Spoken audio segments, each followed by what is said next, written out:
Developing a distinctive personal art style creates new opportunities, gets your work recognized and identifiable, creates impact, builds relationships, and it can help you make clearer decisions about where you'll go next creatively. That's all fine and good, but when you start figuring out what that style could even look like for you, the possibilities can be paralyzing. There are so many things you like, but what parts can be your own without feeling like a copy of someone else? In this video, we'll go through 4 simple steps where you'll learn how to pull the exact qualities you like about different styles and then fuse them together to create something new, distinctive, and truly your own.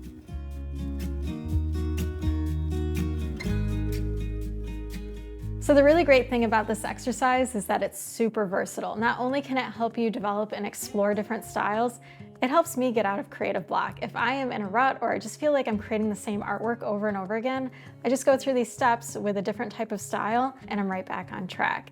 And you can also use whatever you'd like to execute the style. So I'll be using an iPad for this example to just walk through the steps, but you could also use a sheet of paper and a pencil, a sketchbook, a laptop, desktop, or really any art supplies you have on hand. Step 1 is to find your style inspiration, and this can really be applied to any art type. I like using it for illustration, for typography, for my hand lettering, as well as graphic design. And the goal here is to find a style that has aspects to it that you'd like to incorporate into your own style. I have a children's book by Oliver Jeffers that I love, and then I have this book by Mauro Godas. It's not even in English, I don't even know what it says. So they have a very playful and textured feeling that I want to incorporate into my own style. So I'm going to show you how I borrow parts that I like, where it's not crossing a line where it feels like it's too much exactly like that artist's style. So we're going to be using an example from Oliver Jeffers first, and then I've got a surprise for you later with inspiration from Mauro. So I want to keep it really simple when I'm trying to find a reference image. I don't want to feel too overwhelmed. And the image that I decided to use for this one is this paintbrush. So the really important thing here is that when you find a reference image for the style that you want to learn more about, you want to make sure that it's not depicting a subject that you plan to incorporate your own style into. So for example, I love drawing flowers, so I'm purposely looking for style reference images that are not flowers because I don't want to be too influenced in how the artist creates that subject. I just want to stay completely focused on the aspects of the style. So for this one, I'm already seeing that texture, that beautiful texture. There's also a lot of different shading going on here and where he decides to place detail. So all of these things are like mental notes that I'm taking before I even create. I want to keep these things in mind because these are the aspects that I want to begin integrating into my own work. And the way that I do that and the way that I make it sticky in my head is by actually creating it. So I want to preface this by saying that although we are going to copy the paintbrush, it is just for learning purposes. It's just our own personal, nobody else needs to see it. We're just learning from it. So that's why it's important to copy, to learn, but we're not going to sell the artwork we make. We're not even going to share it online. We're just doing it to learn from. I am going to recreate this now just by looking straight at it, creating it on my iPad. I've just finished doing my replica of the style example and I've learned a lot while I did it. I used my Gouache Lovers brush set for this, so I'm remembering what brushes that I used that gave me the results that I really enjoyed in my outcome. Now that we've looked at this example, gone back and forth and created it, now we're gonna close the book. Turn off your layers, open up a brand new document if you need to. You're not looking at anything you've done. That's cheating. You cannot cheat. In order for this to work, you have to set it aside completely and not refer to it at all, because now we're going to recreate the exact same thing from memory. And what this is going to do is you're going to immediately see the most important parts that you loved about that style. It's going to come through in your redraw.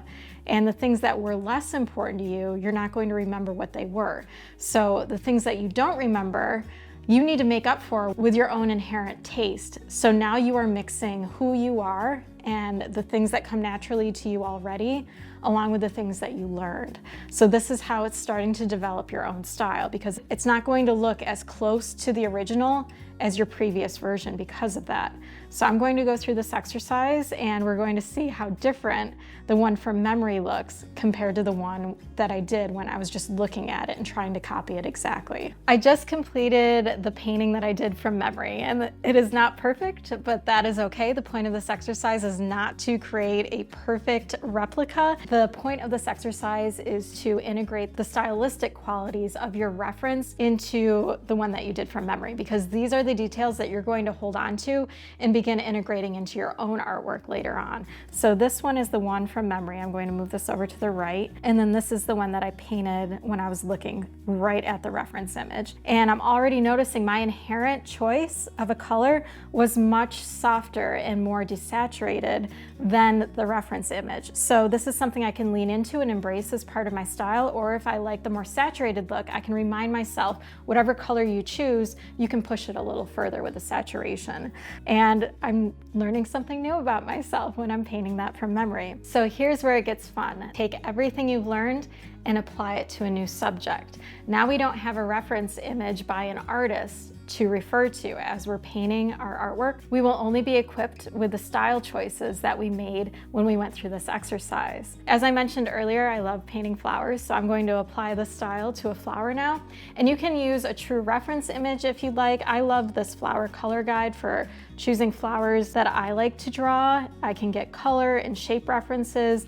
And I made a lot of the flower stamps that I developed for my Bouquet Maker brush set off of real flowers. And I just have a flower stamp that I can work off of. So I'm going to stamp this in. I am going to make my own color choices. I'm going to add texture where I want to, and I'm going to mimic everything I learned from Oliver's style into a flower by not looking at any other artist's work. I've just completed the flower in Oliver's style, and I want to share some of the choices that I made as I was applying that style to this flower. I remembered my fine line details that are just a little bit darker or lighter than the background color. So on the leaves, I just integrated those lines and then just kept it really rough, that really beautiful edge texture on the leaves and the stem. So that's the full exercise, but I promised a surprise at the end. And that surprise is what happens when you combine what you learn from one artist with another artist. So here's Maro's book, and Maro paints with a much looser style than Oliver does. Oliver is still pretty structured compared to Maro's like explosion of playful fun, and she incorporates so many different textures. She's truly a mixed media artist, so I really love that about her. And I like the structure of Oliver's, but I wanted to add a little more playfulness into mine and a little more mixed media feeling. So I looked through her book. She does have quite a few, oh, don't need to look at that. Got a lot of naked pictures. So I found this one down here that I really like. This is the one I used when I repeated the exercise from start to finish again. So I want to show you what those examples look like. This is the one that I painted by looking directly at the reference image. And then this is the one that I painted straight from memory. So learning that, I then applied what I learned from Maro's style and what I learned from Oliver's style, and then I applied it to a flower again, the same exact flower. So if you'll remember, this is the flower that I painted just using what I learned from Oliver's style and applying it to a brand new subject. And then after I did the exercise with Maro's work, this is the flower that I got by mixing both what I learned from Oliver and from Maro.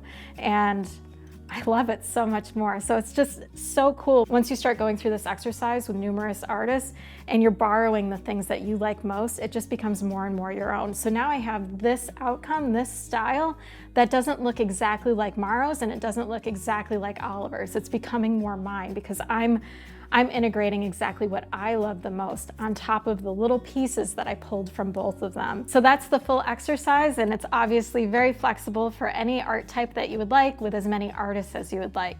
If this was helpful, please hit the like button, subscribe, and I will see you next week.